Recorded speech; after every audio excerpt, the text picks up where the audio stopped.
بسم اللہ الرحمن الرحیم ان الصلاۃ تنہی عن الفحشاء والمنکر ولذکر اللہ اکبر واللہ یعلم ما تصنعون۔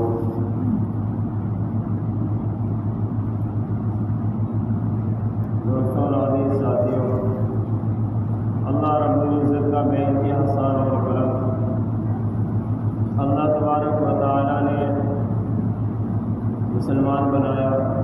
رسول اللہ صلی اللہ علیہ وسلم کا امتی بنایا۔ اللہ تبارک و تعالیٰ نے ہم پر بڑا انعام کیا ہے، بڑا احسان فرمایا ہے۔ اس کو اللہ تبارک و تعالیٰ کی جگہ پر بطور احسان کے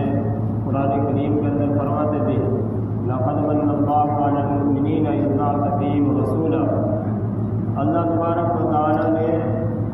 تمام کائنات انسانوں کے لیے بنائی ہے، تمام چیزیں انسانوں کے فائدے کے لیے بنائی ہے۔ بڑی بڑی چیزیں ہیں، آسمان ہے، آسمان سے پانی کا برسنا ہے، زمین سے غلے کا اگنا ہے، ہوا ہے، پانی ہے، یہ انسان کی زندگی کی ضروریات ہے۔ لیکن اللہ تعالیٰ نے اس بات پر احسان نہیں فرمایا، احسان نہیں جتلایا، بلکہ بس نشانی کے طور پہ اللہ تعالیٰ نے بتا دیا۔ لیکن جب اپنے رسول، اپنے محبوب صلی اللہ علیہ وسلم کو اس دنیا کے اندر اتارا ہے تو فرمایا ہے لقد من اللہ علی المؤمنین اذ بعث فیہم رسولا، کہ یقیناً اللہ تبارک و تعالیٰ مومنوں تم پر احسان جتلاتے ہیں کہ اس نے تم میں اپنا محبوب بھیج دیا۔ ہمارے لیے بڑی سعادت کی بات ہے، بڑی خوش نصیبی کی بات ہے کہ ہم محمد رسول اللہ صلی اللہ علیہ وسلم کے امتی بنائے گئے، چونکہ کوئی نیا نبی نہیں آنے والا، دنیا کا اختتام ہی ہوگا۔ اللہ کے رسول صلی اللہ علیہ وسلم نے ارشاد فرمایا ہے کہ میں اور میرے بعد جو آنے والی چیز ہے وہ صرف اور صرف قیامت ہے، کہ میں آیا ہوں تو میرے بعد جو آئے گی بس وہ قیامت آئے گی۔ اللہ تبارک و تعالیٰ نے ہمیں بہت سے احکامات دیے ہیں اور ہم بطور مسلمان ان احکامات پر عمل بھی کرتے ہیں کسی نہ کسی درجے میں، بھلائی اس کی روح تک ہم نہ پہنچ سکے، اس کا جو نہج اور جو طریقہ ہے اس کے مطابق ہم اس کو ادا نہ کر سکیں، لیکن پھر بھی ہم اس کو انجام دیتے ہیں اور اس کو کرنے کی کوشش کرتے ہیں۔ اللہ تبارک و تعالیٰ نے فرمایا ہے کہ ان الصلاۃ تنہی عن الفحشاء والمنکر، یہ جو تم نماز پڑھتے ہو کہ یہ صرف برائے نماز نہیں ہے، کہ یہ تم نام کی نماز پڑھ رہے ہو کہ یہ صرف نماز نہیں ہے، بلکہ یہ تو تمہیں گناہوں سے بچانے کا ذریعہ ہے۔ تنہی عن الفحشاء، کہ یہ تم کو روکتی ہے بہت سے برے کاموں سے۔ اور کیسے برے کام؟ کہ جو آدمی کھلم کھلا برے کام کرتے، کہ ان گناہوں سے تمہیں نماز روکتی ہے۔ ایک آدمی ہے نماز پڑھتا ہے 5 وقتہ، اور وہ اگر کسی کو کوئی ایسی بات کہہ دے کہ وہ سامنے والے کو بری معلوم ہو، تو اگر اس سامنے والے نے اس کو یہ کہہ دیا کہ تم 5 وقت کے نمازی اور تم یہ بات بول رہے ہو، تو یہی بات اس کے لیے بہت بھاری ہے۔ تو انسان کو نماز بہت سی فحش کام، اور بہت سے لوگ اس بات پر یہ بھی اعتراض کرتے ہیں کہ یہ نماز پڑھتے ہیں لیکن بہت سے لوگ گناہوں کے اندر ملوث رہتے ہیں، چوریاں کرتے ہیں، دھوکہ دیتے ہیں، اور اپنا مال جو ہے وہ جھوٹ بول کر بیچتے ہیں، قسمیں کھا کھا کر اپنا مال بیچتے ہیں، اپنے مالوں کے اندر ملاوٹ کر کے بیچتے ہیں اور نمازیں پڑھتے ہیں۔ تو ان کے لیے اتنا ہی کافی ہے کہ وہ جس وقت مسجد کے اندر آتے ہیں تو اس وقت تو وہ رکے رہتے ہیں۔ جس وقت مسجد کے اندر انسان ہوتا ہے، نماز کے لیے آتا ہے، تو اس وقت کس نے اس کو روکا ہوا ہے؟ ابھی آپ حضرات نماز کے اندر ابھی تقریباً 25 منٹ ہے، تو آپ کو کس چیز نے روکا ہوا ہے تمام برائیوں سے نماز کے انتظار میں؟ تو اس نماز کی وجہ سے آپ کا یہ جو 25، 35، 40 منٹ مسجد کے اندر رکنا ہے، تو یہ کس وجہ سے ہے؟ کہ یہ نماز میں بہت سی برائیوں سے روک رہی ہے۔ نہ جانے کتنے آپ کے بھائی ہیں، کتنے آپ کے مسلمان بھائی ہیں، بہنیں ہیں کہ جو بازاروں کے اندر ہیں، اس وقت نماز کا ٹائم ہو رہا ہے اور وہ بازاروں کے اندر گھوم رہے ہیں، نماز کا ٹائم ہو رہا ہے وہ اپنا مال سود کے ساتھ بیچ رہے ہیں، وہ اپنا مال جو جھوٹ بول کر بیچ رہے ہیں، جھوٹی قسمیں کھا کر بیچ رہے ہیں، تو وہ گناہوں کے اندر ملوث ہے۔ اور آپ میں سے کتنے لوگ ایسے ہوں گے جو اپنی تجارت کو چھوڑ کر آئے ہوں گے، اپنے آفس کو چھوڑ کر آئے ہوں گے کہ جو وہاں فحش کام یا جو وہاں برائی ہونی تھی اس سے آپ لوگ بچ چکے ہیں۔ تو یہ کس وجہ سے ہوا ہے کہ نماز کے آنے کی وجہ سے، اور جب یہ ایک نماز کا فائدہ ہے، اور اگر آپ اسی کو دیکھیں، اللہ تبارک و تعالیٰ نے جو نظام رکھا ہے 5 وقت نمازوں کا، وہ اسی لیے رکھا ہے کہ اگر کچھ بھول چوک ہو جائے، رسول اللہ صلی اللہ علیہ وسلم فرماتے ہیں کہ مومن سے اگر کوئی گناہ کا کام ہو جائے، مومن سے اگر کوئی گناہ کا کام ہو جائے تو اس کو چاہیے کہ فوراً اس کے بعد کوئی نیکی کر لے، تاکہ اس گناہ کا ازالہ ہو سکے، وہ گناہ تمہارا دھل سکے اس نیکی کے ذریعے سے۔ اللہ تبارک و تعالیٰ نے، اور ہم لوگ جو نمازیں پڑھتے ہیں، کیونکہ نماز پڑھنے کے لیے قرآن کا یاد ہونا اتنا کہ جس سے نماز آدمی کی صحیح ہو سکے، وہ اس کے لیے بہت ضروری ہے۔ ضروری کیا؟ فرض عین ہے۔ جیسا کہ انسان کے لیے نماز کا پڑھنا فرض عین ہے، اتنا ہی نماز کے صحیح ہونے کے لیے اتنا قرآن کریم کا یاد ہونا کہ جس سے نماز صحیح ہو سکے، جس کی کیفیت یا جس کی مقدار فقہائے اعظام نے اور رسول اللہ صلی اللہ علیہ وسلم کے احادیث سے پتہ چلتی ہے کہ ایک چھوٹی صورت، ایک بڑی آیت یا ایک چھوٹی صورت جیسے کہ انا اعطیناک الکوثر فصلی لربک وانحر ان شانئک هو الابتر، اتنا آدمی کا قرآن کریم کا یاد ہونا ضروری ہے۔ اور قرآن کریم کا یاد ہونا ہی ضروری نہیں ہے کہ قرآن کریم کے اتنا ہی اگر ہمیں یاد ہے تو اس کو بھی جو فن تجوید ہے، جو تجوید کا علم ہے، اس کا بھی سیکھنا وہ بھی فرض عین ہے۔ یعنی کہ قرآن کریم کے الفاظ، قرآن کریم کے الفاظ ان کا درست کرنا وہ بھی فرض عین کے درجے میں ہے۔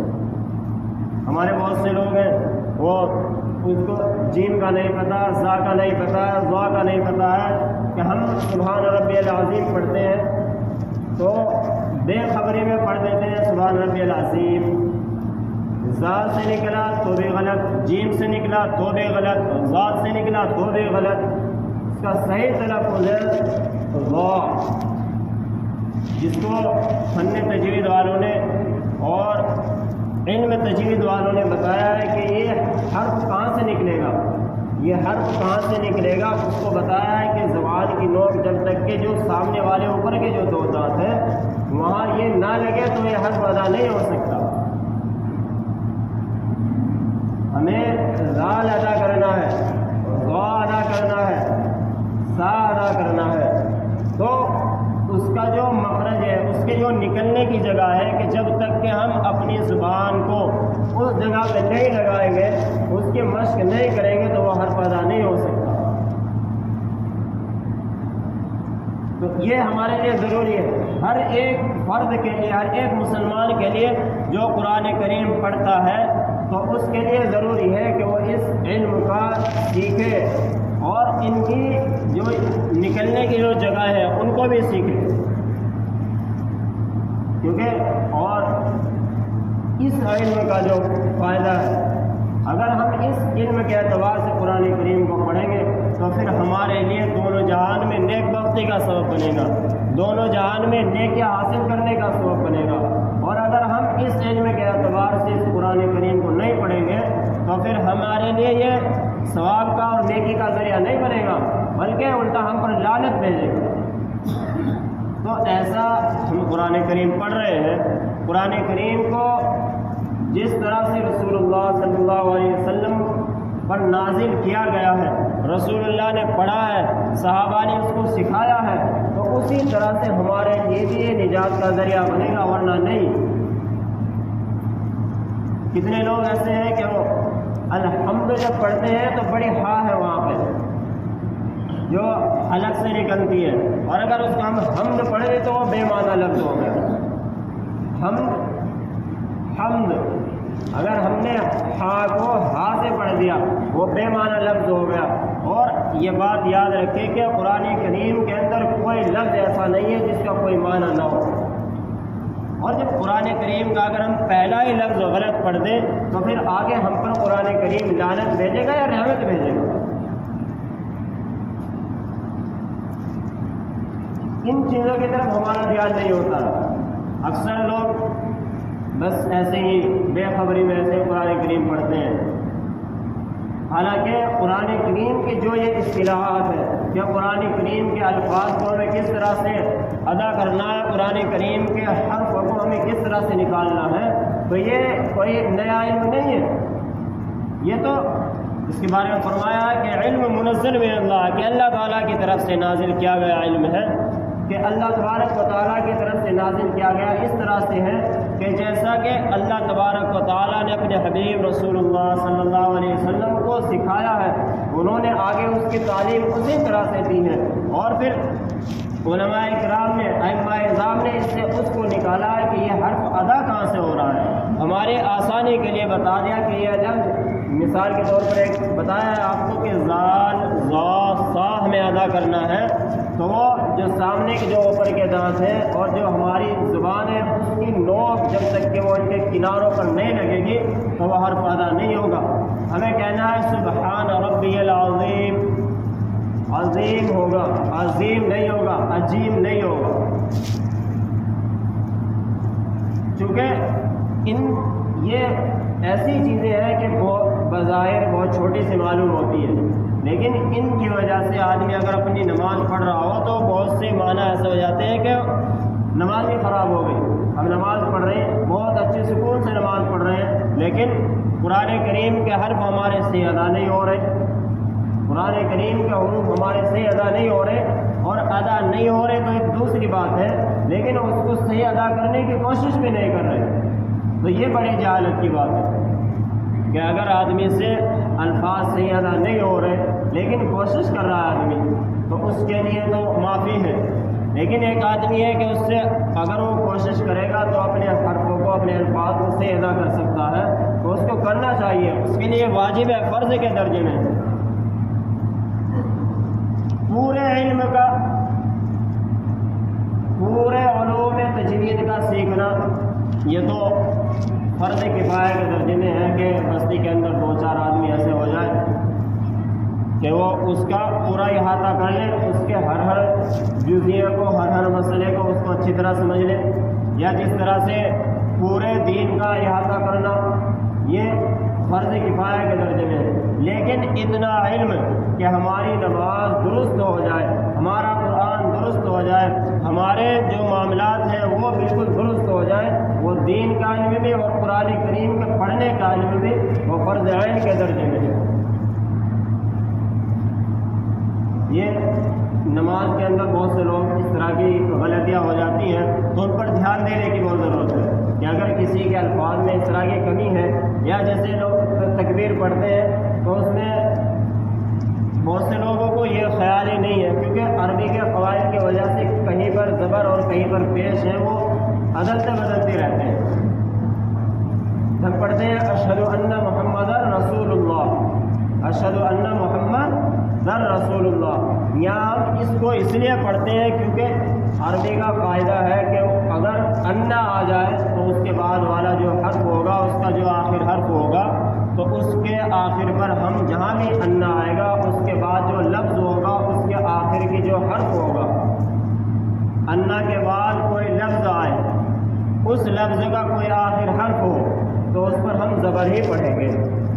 اور جب اسی کلمے کو ہم پڑھیں گے لا الہ الا اللہ محمد رسول اللہ، یہاں پڑھیں گے اس کو محمد رسول اللہ، کیونکہ یہاں وہ قاعدہ نہیں ہے جو اشہد ان محمد رسول اللہ میں.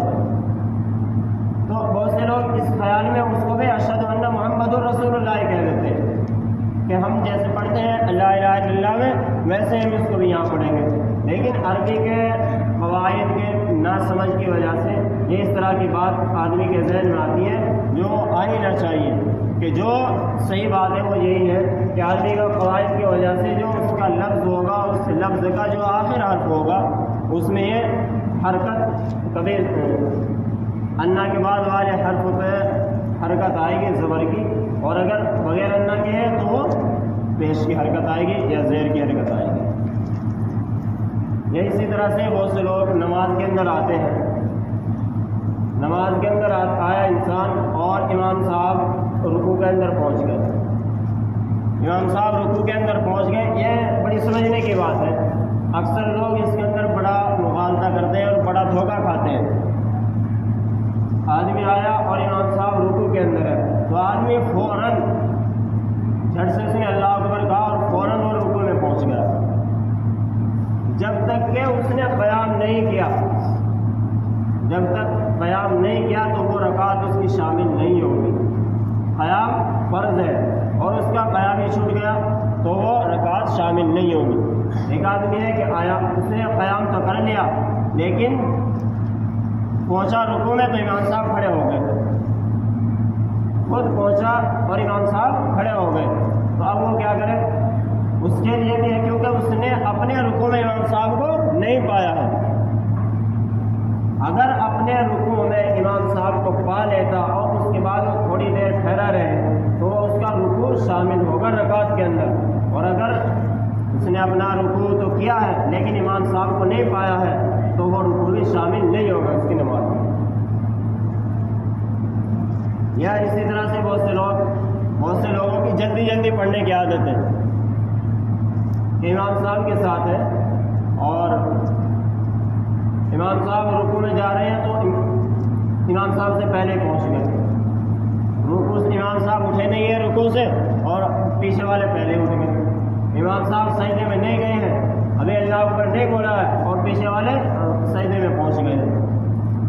تو اللہ کے رسول صلی اللہ علیہ وسلم نے فرمایا انما جعل الامام لیؤتم، کہ امام اس لیے بنایا جاتا ہے تاکہ اس کی اقتداء کی جائے، تاکہ اس کے پیچھے چلا جائے۔ کہ امام صاحب جب تک اللہ اکبر کے راہ کو ادا نہ کر دیں اس وقت تک اپنی حرکت میں نہ آیا جائے، جب تک کہ اللہ اکبر کے راہ کا امام صاحب تلفظ ادا نہ کر دیں تو اس وقت اس سے پہلے اپنی کسی بھی رکن کی حرکت میں نہ آیا جائے۔ یہ بہت چھوٹی سی باتیں ہیں، ان پر دھیان دینے کی بڑی ضرورت ہے، اور انشاءاللہ 2-3 مسئلے ہیں یہ کہ قرآن کریم کے حرفوں کو درست کرنے کی ضرورت ہے۔ رکوع کے اندر آنے والے کے لیے ضروری ہے کہ وہ رکوع بھی کرے امام کے ساتھ اور قیام بھی کرے۔ قیام اگر امام صاحب کے ساتھ نہ بھی ملے لیکن رکوع مل جائے تو اس کی نماز ہو جائے گی، لیکن اگر قیام کر لے اور رکوع نہ کرے تو اس کی نماز نہیں ہوگی، یعنی کہ وہ رکعت شامل نہیں ہوگی۔ کہ اگر وہ شامل ہو گیا ہے، رکوع اس کا چھوٹ گیا ہے یا قیام اس کا چھوٹ گیا ہے، شامل ہو جائے کوئی حرج کی بات نہیں ہے، لیکن جب وہ نماز مکمل کر دے تو اگر اس کے خیال سے ایک رکعت چھوٹی تھی تو وہ بھی رکعت چھوٹی بھی شامل ہوگی، تو اب 2 رکعت اس کی چھوٹی بھی شامل ہوگی، ان کو ادا کرے گا دوبارہ، اور اگر اس نے سلام پھیر دیا صحیح تو اس کی پوری نماز بیکار ہو گئی، اس کو اس پر کوئی ثواب نہیں ملے گا، اس کا فریضہ اس کے ذمہ باقی ہے، اس کو ادا کرنا پڑے گا۔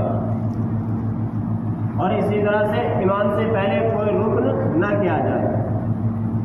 بہت سے لوگوں کی جلدی پڑھنے کی عادت ہے، اس کو تھوڑا کنٹرول میں کریں اور